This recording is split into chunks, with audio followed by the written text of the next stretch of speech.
time. I wish you Merry Christmas! Today we'll be talking about Half-Life 2's most bizarre enemy. Before we start, thanks for the 420 subs, blah blah blah. There will be more videos with the bizarre in the title. Winky face. The Ichthyosaur is an unused and in Half-Life 2. Its origins started 100 million years ago. The Ichthyosaur was at its best a 20-meter monster. It lived in the waters, and by no surprise it was on top of the marine food chain. Now we skip to 65.5 million years ago, where the Ichthyosaur randomly died. Like, they all went extinct. It's speculated that the change of climate killed them off, or some random ass toxins killed them. In my opinion, this video is about Half-Life 2, and not the history of dinosaurs. National Geographic made this 2-minute documentary about this big fish. It's very cool. Now let's skip to 98, which is the year Half-Life came out. It featured a Zen alien called the Ichthyosaur. It is basically your normal everyday shark, but it eats everything that falls into the water, and also it does not look as cute.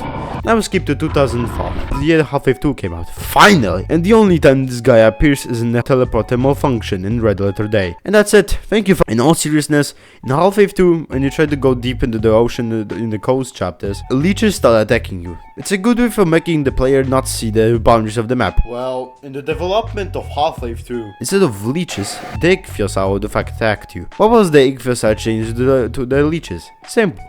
The leeches are, I guess, in nature are rather small and faster than a human being. Oh, and there's probably lots of them in a single square mile. They're the perfect way for blocking the player from going to the boundaries of the map. Whilst the Ichthyosaur, on the other hand, it's a rather lonely, only a tidbit faster than a human big fish.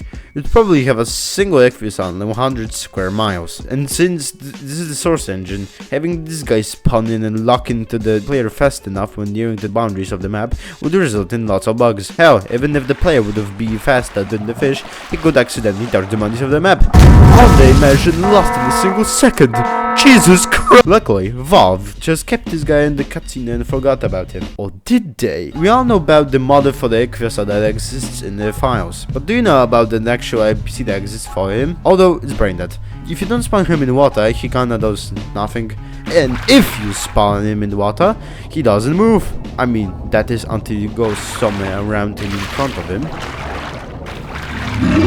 That's right, here's him a bit towards you to attack you. Unfortunately, I'm awful at math. My results have shown that the attacks deal somewhere around 60% damage, based on your health. So 100 HP goes down to 64 HP, and 53 HP goes down to 17 HP. Yeah, it's fucked.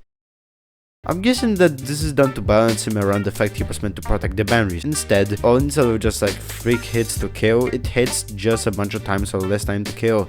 I don't fucking know, it's stupid. So whatever difficulty Gmod has been set, he has 200 HP, and killing him makes him just stand still, without any collision. The reason why is instead of him using a ragdoll for his model, he uses something called an effect, which basically has no original collision, and the collision gets added after the map is ran. That's what at least what I think. Another thing is, he doesn't move on his own, kind of, because whilst I was testing the damage, he just moved that corner. Now, the Valve developer wiki says that he uses a thing called AI node there to make him move, which, yes, lists him up there with the helicopter and the gunship as a flying NPC. Still, he doesn't move, and the corner he went to didn't even have an AI node placed there. There are, I guess, two reasons for that. One, I fucked something up while placing the AI nodes. 2. The Ichthyosaur is just fucking stupid. I placed my bets on the second one, but the first one might be true too. Although, he does move a bit forward when attacking you, so it's not like he's entirely devoid of movement. Now, the last thing is that you cannot spawn him outside of the Hammer program. And well, for that I made a map for Gmod, where there are 2 different Ichthyosaur spawns. If you do want to fuck around with this broken NPC, then go to the first thing in the description.